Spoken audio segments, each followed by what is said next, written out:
E aí eu venho... Luciana, licença, volta no slide, por favor.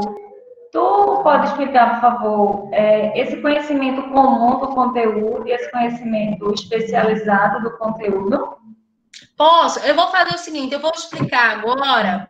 Eu apresentei esse quadro, mas eu vou explicar agora ponto a ponto, tá bom? Ah, tá certo, então. Eu vou começar... Vamos fazer o seguinte, eu quero que vocês olhem essas imagens e tentem me dizer, identifiquem entre as obras de Escher aquela que não segue o padrão das demais. Então, eu tenho 5 imagens, né, 5 obras de arte de um artista chamado Maurício Cornelius Escher, que é um artista da década de 70 e é muito conhecido por matemática. Vocês conhecem? Eita, o silêncio. Não, eu não conheço. Não conheço. Pronto, mas é muito bom, podem pesquisar, eu recomendo. O que é que eu quero que vocês façam? Eu quero que vocês olhem para a imagem e digam qual dessas imagens não segue o padrão das demais, está diferente, que tem um movimento diferente.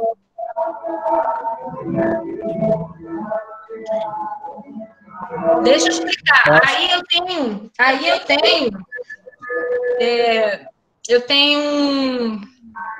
Nessas imagens tem movimentos de simetria. Tem movimentos de simetria que são translação, tem movimentos de simetria... Lembrando que os movimentos de simetria básicos são 3. O de reflexão, o de translação e o de rotação. Aí eu quero que vocês indiquem qual é aquela que não é, que muda, né? Que o movimento ele é diferente. Tá certo? Para mim, é a terceira de cima. Terceira de cima. Por quê? Porque ele tá meio que girando a imagem. Eu tô olhando, fixando na imagem branca. Ele tá meio que, vamos dizer, girando. E as outras estão todas indo para uma direção. Isso. Talvez a segunda. Com quem eu falo? Porque eu não tô vendo ninguém. Primeiro aqui foi Luiz Felipe. E Luan. A segunda. Felipe. Certo. Quem mais? Quem acha diferente? Luiz Felipe disse que é a terceira, né? Quem mais tem uma opinião diferente? Eita, silêncio, meu Deus. É só em relação à posição da imagem, é? Todos estão na mesma direção e um não? É isso? Não, eu queria saber em relação ao movimento mesmo, um padrão que é diferente. Concordo com o Felipe também. Oi? Eu concordo com o Felipe também. Acho que talvez seja a terceira. Com quem eu falo? Camila. Alguém discorda de Luiz Felipe?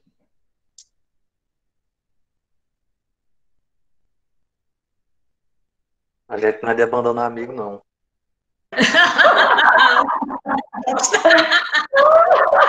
Não, mas de fato, o Luiz Felipe está certíssimo. Se vocês olharem, a primeira, né, é uma obra chamada Pegasus, se eu não me engano. Os unicórnios, né? Agora nem eu estou enxergando direito, eles estão seguindo toda uma direção e eles fazem aí um movimento de translação. A segunda também, você tem um movimento de translação entre os pássaros cinzas e os pássaros brancos, né? Embaixo também acontece a mesma coisa, esse movimento de translação entre pássaros brancos e pretos, e a última também. A terceira, de fato, os peixes, eles realizam um movimento de rotação, né? E o centro aqui seria o ponto de rotação, né? Esse ponto de rotação é porque, se você olhar, esses peixes cinzas, eles vão ter o mesmo ângulo e o rabo do peixe branquinho também. Então, acontece aí um movimento de rotação. Aí, Que conhecimento, vamos pensar agora, gente, que conhecimentos vocês tiveram que mobilizar?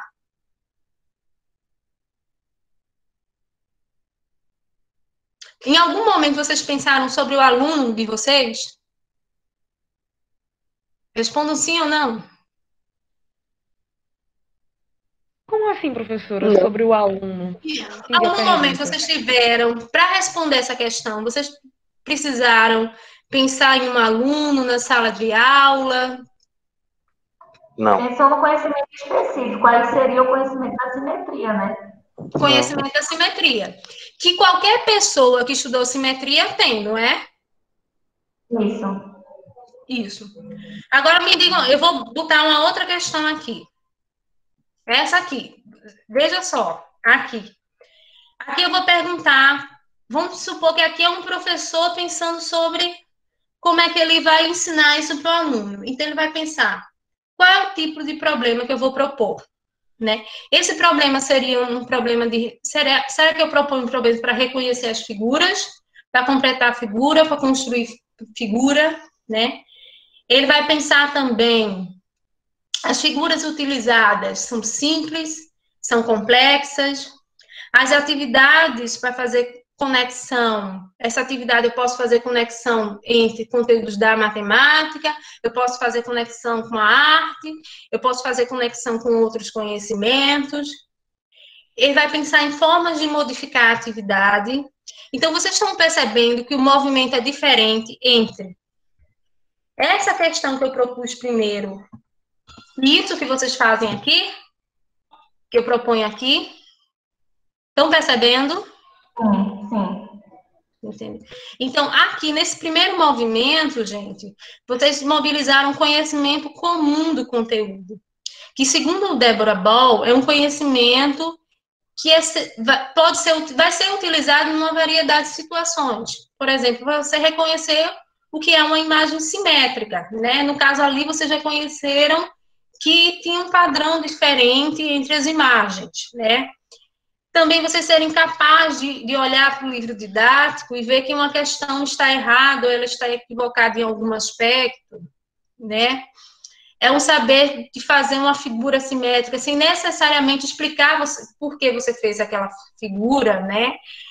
Reconhecer os movimentos de simetria, reflexão, rotação e translação, saber as propriedades que distinguem um movimento de um outro, né? Conhecer o artista, ler, interpretar a obra, identificar técnicas utilizadas, realizar atividades sem pensar em nenhum momento como é que você ensinaria aquilo ali. E esse conhecimento, qualquer pessoa que estudou simetria ou que em algum momento na educação básica, ele pode vir a ter. Vocês estão entendendo? Sim. A menina que me fez a pergunta, me diz o nome novamente, se eu respondi a pergunta. Kátia, é Kátia. Kátia, você está entendendo, Kátia? Sim, estou compreendendo. Está compreendendo, né? Massa. Então, Kátia, aqui, nessa atividade aqui, quando você vai pensar o tipo de problema que eu devo propor, né? Se eu faço um problema em que ele tenha que reconhecer uma figura, ou reconhecer um movimento, ou completar, ou construir a figura, eu estou pensando no tipo de situação, problema que eu estou propondo.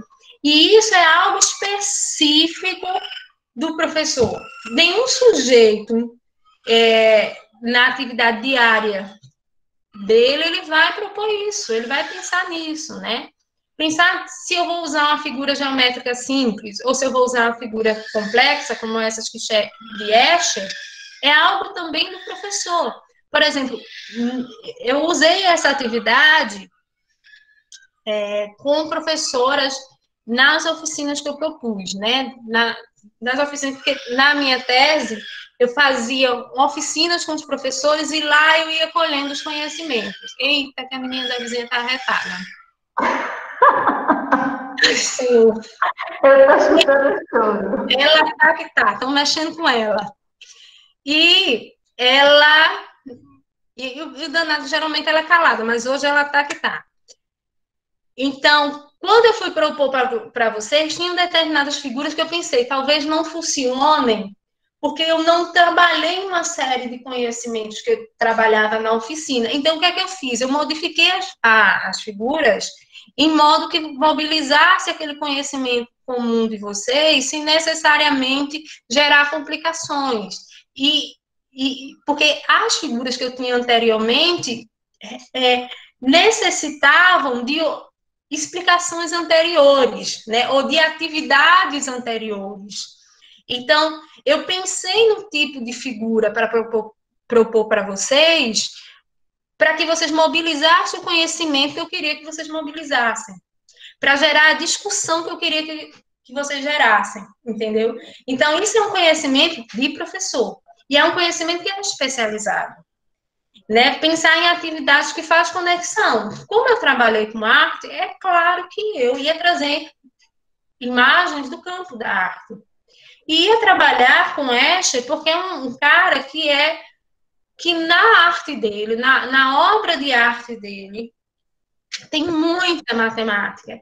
E vale a pena vocês estudarem, principalmente se vocês quiserem estudar geometria, porque tem muita matemática.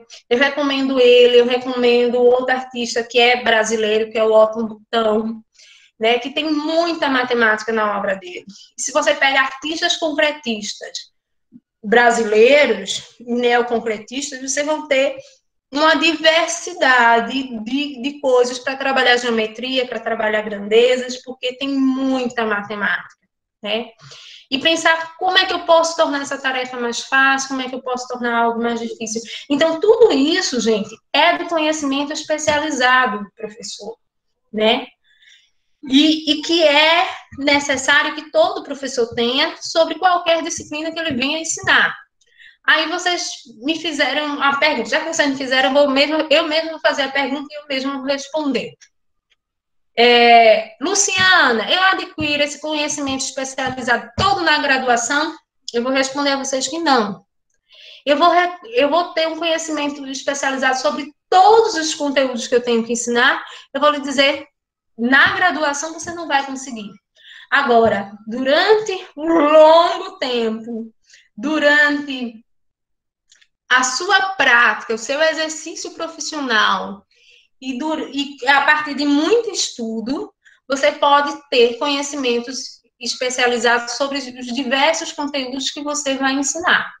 E aí, como eu disse, é você não limitar as suas fontes apenas ao que está sendo estudado e proposto na universidade, no curso de licenciatura, mas você ir ampliando e ir aprofundando isso, né?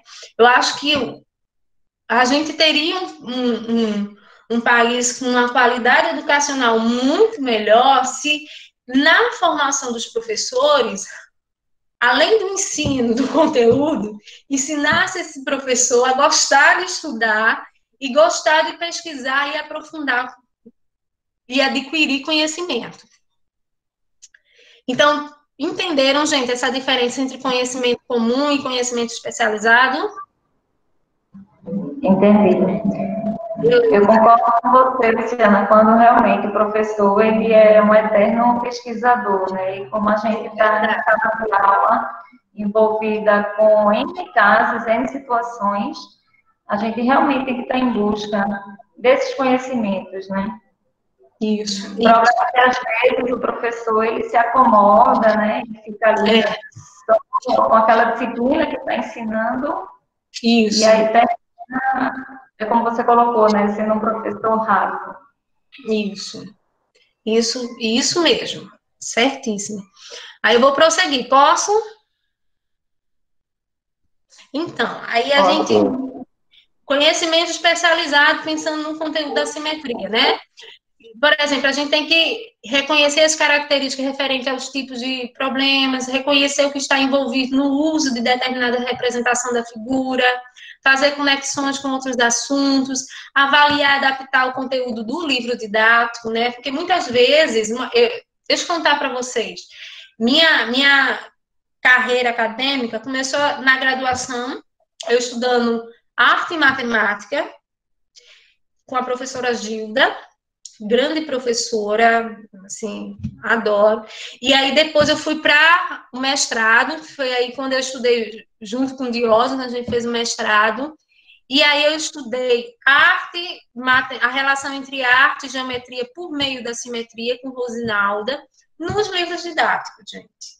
E aí, por que eu olhei o livro didático? Porque eu vi que nos parâmetros curriculares, eles apontavam o ensino para o ensino da geometria por meio da arte, e aí eu fui olhar isso no livro didático, porque os parâmetros, de certa maneira, influenciavam o livro didático, né? E aí eu fui ver essa relação. E eu vi que, de fato, tinha muitas atividades no livro didático, mas o livro didático tinha boas propostas, voltadas para o ensino da arte e para o ensino da simetria. Mas eles deixavam muita coisa relacionada ao conceito e às propriedades da simetria implícita, né? Então, olhar para o livro didático, ter o conhecimento e olhar para o livro didático, você tendo esse conhecimento, é importante, porque você vai conseguir olhar o que está em termos de lacuna, o que tem de lacuna e o que tem de bom naquele material que você vai usar, né? Modificar as tarefas para serem mais fáceis ou mais difíceis, e aí entra na minha tese. Eu acabei discutindo uma coisa que é muito relacionada à didática da matemática, que eram as variáveis didáticas. Muitas vezes eu pensava, né, por exemplo, quando você vai pensar o tipo de figura usar, eu pensava em uma atividade, uma figura fácil, né, porque aí os professores mobilizavam, por exemplo, completar uma figura simétrica, e aí eles completavam essa figura numa malha quadriculada. Quando eu propunha outra atividade, eu botava, muitas vezes, completa a figura, mas eu tirava a malha quadriculada, e aí eles tinham que completar aquela figura sem a malha. Ou seja, mudava, eu mexia no valor da variável. Estou certa, Diógenes? É valor da variável? E aí, mexendo nessa questão das variáveis didáticas, eu conseguia fazer com que os professores avançassem no conhecimento, né? Então, ter um conhecimento sobre didática, sobre variáveis didáticas, e como vocês mobilizam essas variáveis, e quais são as variáveis, quais são os valores das variáveis, vale muito a pena. Isso é um tema de hoje, se você não estudou com eles, vale a pena estudar. Então, perguntar as questões matemáticas que são mais produtivas, selecionar representações a partir de objetivos particulares, explicar aos pais o porquê você ensina determinado conteúdo, né? Então, até esse olhar de chegar para o pai e explicar o porquê você está ensinando determinada coisa é importante. E é algo especializado do professor. Por exemplo, só um professor que tem um conhecimento sobre aquilo que ensina, que ele vai saber explicar ao pai. Uma vez eu sou professora alfabetizadora, né? Vou abrir um parênteses agora. E uma mãe chegou questionando o tipo de letra que eu estava ensinando, porque eu ainda estava ensinando para uma criança que estava entrando no primeiro ano letra bastão. E aí eu falei, olha, mãe, veja só. Eu fui para o quadro, né, e eu fiz, vou escrever aqui a palavra bola. E eu escrevi a palavra bola com a letra bastão, bola. Você está vendo, mãe, onde começa o B, onde termina o B, onde o O, o L e o A? Ela, tô. Agora eu vou escrever com letra cursiva. Escrevi com a letra cursiva. Você está vendo que fica difícil para a criança entender onde começa uma letra, onde termina outra letra, que essa letra é muito mais difícil dela traçar, que o melhor é começar a ensinar a letra cursiva no final do primeiro ano, quando ele já estiver alfabetizado. Então, esse conhecimento que eu expliquei ao pai é um conhecimento que eu tenho porque eu sou professora alfabetizadora há 14 anos, né? E durante a minha prática eu percebi que era mais fácil ensinar dessa forma, começar pela letra bastão e terminar com a cursiva no final do primeiro ano. E olhando para a literatura, os teóricos que ensinam e que discutem alfabetização, eles dizem a mesma coisa, eles fazem a mesma recomendação. Então, tem esse jogo também, de eu usar da teoria, de eu saber explicar o porquê que eu tenho determinada prática para os pais, eu estar embasada por uma prática e, ao mesmo tempo, estar embasada por uma teoria. Isso, gente, é conhecimento especializado de um determinado conteúdo. Vocês estão em silêncio, mas eu vou prosseguir, né? Tá então, Conhecimento especializado do conteúdo é considerado como conhecimento do conteúdo que o professor deverá possuir de modo que compreenda o que faz e não o execute meramente como conjunto de procedimentos. E aí, lembra da crítica que eu fiz aos materiais hoje estruturados que estão entrando na escola e dizendo até em que momento o professor deve respirar? É essa crítica, porque o professor deixa de mobilizar aquilo que ele tem de mais rico, de mais valioso, que é o conhecimento especializado dele, é o conhecimento sobre a prática dele, né? Então, ela vai dizer o seguinte, é um tipo de conhecimento matemático e habilidades que estão voltados apenas para o ensino. Normalmente, não serão necessários para outros fins que não seja atividade de ensino. Por isso, a atividade de ensino, ela é tão particular, porque tem coisas do cotidiano, da sala de aula, do aluno e do conhecimento do professor que é muito particular a ele. Por isso, não é qualquer um que ensina que sabe ensinar, né?